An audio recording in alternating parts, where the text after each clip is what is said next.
चांदोबा रामायण 27वा भाग। रामाने शोकाने मूर्छित झालेल्या तारेला पाहिले। हे पाहून वानरांनी तारेला वालीच्या देहावरून बाजूला केले आणि सावरले। तारेने रामाकडे पाहिले। त्याच्या जवळ जाऊन ती म्हणाली, रामा, ज्या बाणाने माझ्या पतीचे प्राण घेतले त्याच बाणाने माझाही वध कर आणि मला माझ्या पतीकडे पोहोचव। सीतेसाठी तू जसा तळमळत आहेस, वाली माझ्यासाठी त्या लोकात तसाच तळमळत असेल। पत्नी का वियोग काय असतो हे तुला ठाऊकच आहे। वालीच्या मृत्यूनंतर मी एका जीवोत्सवाप्रमाणे आहे, त्यामुळे स्त्री हत्येचे पाप तुला लागणार नाही, असे म्हणून ती रडू लागली।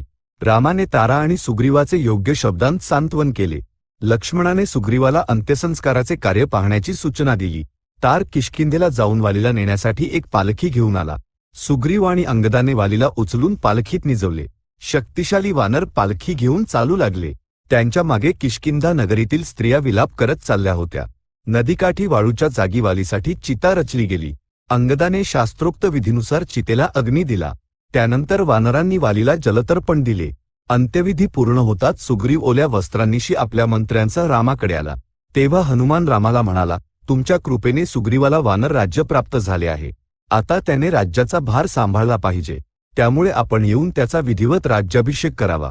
यावर राम म्हणाला, हनुमंता, पित्याच्या आज्ञेनुसार मी 14 वर्षे ग्राम किंवा नगरात प्रवेश करू शकत नाही, त्यामुळे तुम्ही सर्वजण सुग्रीवाला घेऊन जा आणि शास्त्रानुसार त्याचा राज्याभिषेक करा। रामाने सुग्रीवाला अंगदाला युवराज करण्यास सांगितले। वर्षा ऋतू सुरू होणार असल्याने पाऊस संपेपर्यंत आपण आणि लक्ष्मण ऋषमुख पर्वतावरील गुहेत राहू, असे त्याने सांगितले। कार्तिक मास सुरू होताच सुग्रीवाने रावणाविरुद्ध युद्धाची तयारी सुरू करावी, असेही रामाने सुचवले। सुग्रीवाने किष्किंधेला जाऊन यथाविधी राज्याभिषेक करून घेतला। किष्किंधेतील सर्व प्रजाजन आनंदी झाले। गज, गवाक्ष, गवय, शरभ, हनुमान, जांबवंत आणि नल यांनी सुवर्ण कलशांनी सुग्रीवाचा अभिषेक केला। राज्याभिषेक पूर्ण होताच सुग्रीवाने अंगदाचा यौवराज्याभिषेक केला आणि अंगदावर प्रेम करणाऱ्या किष्किंधेच्या नागरिकांना आनंद दिला। त्यानंतर तो राम आणि लक्ष्मणाकडे गेला, घडलेला वृत्तांत सांगितला आणि किष्किंधेला परत येऊन आपली पत्नी रुमा हिच्यासोबत सुखाने काळ घालवू लागला। सुग्रीवाच्या राज्याभिषेकानंतर राम आणि लक्ष्मण प्रस्त्रवण पर्वतावरील एका विशाल गुहेत राहण्यास गेले। ही गुहा सर्वार्थाने सोयीची होती। गुहेच्या आत पावसाचा मारा किंवा सोसाट्याचा वारा येत नसे। सभोवतालचे वातावरण अत्यंत सुंदर होते आणि जवळच नदी वाहत होती। तसेच ही गुहा किष्किंधेच्या खूप जवळ होती। किष्किंधेतील संगीत, वाद्यांचा आवाज आणि वानरांचा कोलाहल त्या गुहेत ऐकू येत असे। अशा गुहेत राम दिवस रात्र सीतेच्या विरहात तळमळत आणि लक्ष्मणाकडून सांत्वन मिळवत काळ कंठू लागला। सुग्रीव उपकाराची परतफेड करील की नाही या संशयात तो हे 4 महिने व्यतीत करून शरद ऋतूची वाट पाहू लागला। वर्षा ऋतू आला आणि गेला। सुग्रीव आपली पत्नी रुमा आणि वालीची पत्नी तारा यांच्यासोबत विलासात मग्न झाला आणि राज्याचा भार मंत्र्यांवर सोडून दिला। रामाचे कार्य सिद्ध करण्याची वेळ आली आहे हा विचारही त्याच्या मनात आला नाही। म्हणून हनुमानाने सुग्रीवाकडे जाऊन म्हटले, महाराज, आपल्याला राज्य आणि कीर्ती प्राप्त झाली आहे। शत्रूचे कोणतेही भय उरलेले नाही, परंतु आपल्या मित्राच्या कार्याकडे लक्ष देण्याची जबाबदारी तशीच आहे। अशा कार्यात विलंब करणे हा दोष आहे, त्यामुळे त्वरित सीतेचा शोध घेण्याचे कार्य सुरू करा। राम तुमच्या मदतीची किती व्याकुळतेने वाट पाहत आहे आणि विरहात तळमळत आहे, तरीही तो तुम्हाला तुमच्या कर्तव्याची आठवण करून देत नाहीये। त्याने न मागताच जर आपण कार्य सुरू केले तर आपल्यावर उपेक्षेचा दोष येणार नाही। आपण दिलेला शब्द पाळाल या विश्वासाने तो वाट पाहत आहे। आता अधिक विलंब करणे योग्य नाही। या इशाऱ्यामुळे सुग्रीव सावध झाला। त्याने नीलाला बोलावून सर्व सैन्याला एकत्र करण्याची आज्ञा दिली। जो वानर 15 दिवसांत किष्किंधेत पोहोचणार नाही त्याला मृत्यूदंड दिला जाईल, असे त्याने घोषित केले। नीलाने अंगदासोबत स्वतः जांबवंत इत्यादींकडे जावे, असे त्याने सांगितले। एके दिवशी लक्ष्मण फळे आणण्यासाठी पर्वतावर आणि वनात फिरून परतला, तेव्हा त्याला दिसले की राम अगाध दुःखात बुडालेला आहे। शरद ऋतूच्या आगमनाबरोबरच सीतेच्या वियोगाची पीडा वाढली आणि दुःख अनावर झाले। लक्ष्मणाने रामाला धीर दिला आणि आठवण करून दिली की दुःख करणे व्यर्थ आहे आणि कर्तव्यपूर्तीसाठी धैर्य आणि युक्तीची आवश्यकता आहे। सर्व ऐकल्यानंतर राम म्हणाला, लक्ष्मणा, वर्षा ऋतू सरला और शरद ऋतू आला। हे 4 महिने मी अत्यंत वेदनेत घालवले आहेत। राजांच्या युद्धासाठी प्रस्थान करण्याची वेळ आली आहे, पण सुग्रीवाचा काहीच पत्ता नाही। तो कोणताही प्रयत्न करताना दिसत नाही। त्याला अजूनही माझी दया आली नाही।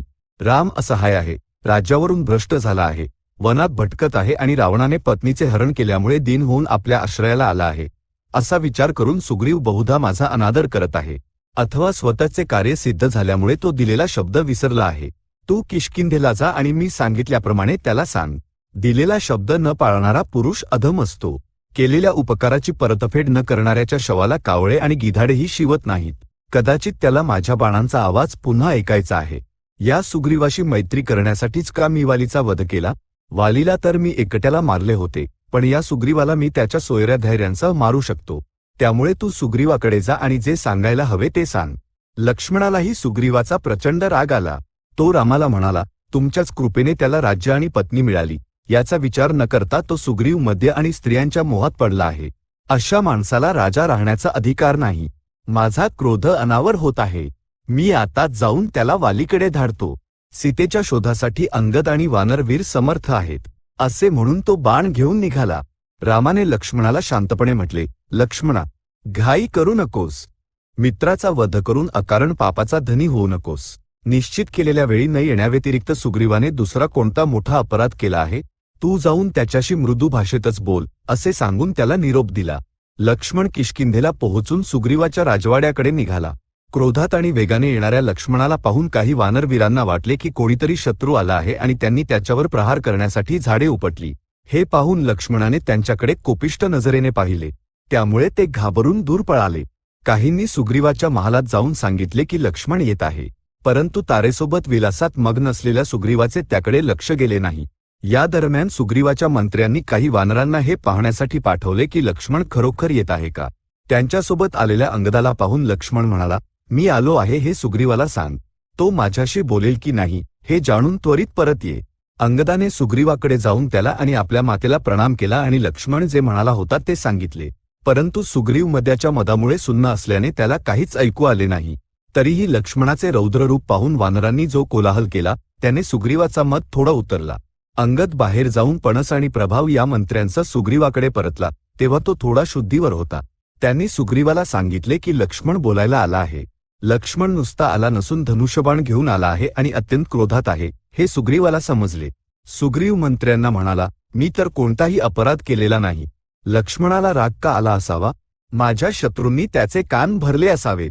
तुम्ही तुमच्या बुद्धीचा वापर करून त्याच्या क्रोधाचे कारण जाणून घ्या. मला राम आणि लक्ष्मणाची भीती वाटते असे नाही, पण मित्र रुष्ट झाल्यावर काळजी वाटणे स्वाभाविक आहे. रामाने केलेल्या उपकाराची परतफेड करणे माझ्यासाठी शक्य नाही. तेव्हा हनुमान सुग्रीवाला म्हणाला, महाराज, राम तुमच्यावर केवळ थोडे अप्रसन्न असतील, पण त्यांचा तुमच्यावर वास्तविक क्रोध नसेल. तुम्ही विस्मृतीमुळे शरद ऋतूचे आगमन पाहू शकला नाहीत, म्हणूनच लक्ष्मण आले असावेत. ते थोडे कठोर बोलले तरी तुम्ही ते सहन केले पाहिजे, कारण दोष तुमचा आहे. रामाला क्रोध आणणे कोणासाठीही शुभ नाही आणि ज्याने तुमच्यावर उपकार केलेत त्याच्यासाठी तर हे पूर्णपणे अनुचित आहे. तितक्यात लक्ष्मण सुग्रीवाच्या अंतःपुरापर्यंत येऊन पोहोचला आणि आज स्त्रियांचा आवाज ऐकून तिथेच थांबला. लक्ष्मणाने केलेल्या धनुष्याचा टणत्कार ऐकून सुग्रीव त्याच्यासमोर जाण्यास कचरला आणि त्याने लक्ष्मणाशी बोलण्यासाठी तारेला पाठवले. तारा लक्ष्मणाजवळ आली आणि तिने विचारले, ऐकले आहे की आपण रागावला आहात. कशासाठी? कोणाकडून आपल्या आज्ञेचे उल्लंघन झाले आहे का? सुग्रीव सदैव मदामध्ये बुडालेला असतो आणि राज्याचे कार्य पाहत नाही, आमच्या विषयावर विचार करत नाही. हे तुला माहीत नाही का? युद्धाच्या तयारीसाठी त्याने 4 महिन्यांचा वेळ घेतला होता. ती मुदत संपली आहे. आमचे कार्य अजून सुरू झालेले नाही. आता आम्ही काय करावे तूच सांग, लक्ष्मण म्हणाला. तारा त्याला म्हणाली, सुग्रीव विलासात मग्न आहे म्हणून रागवू नका.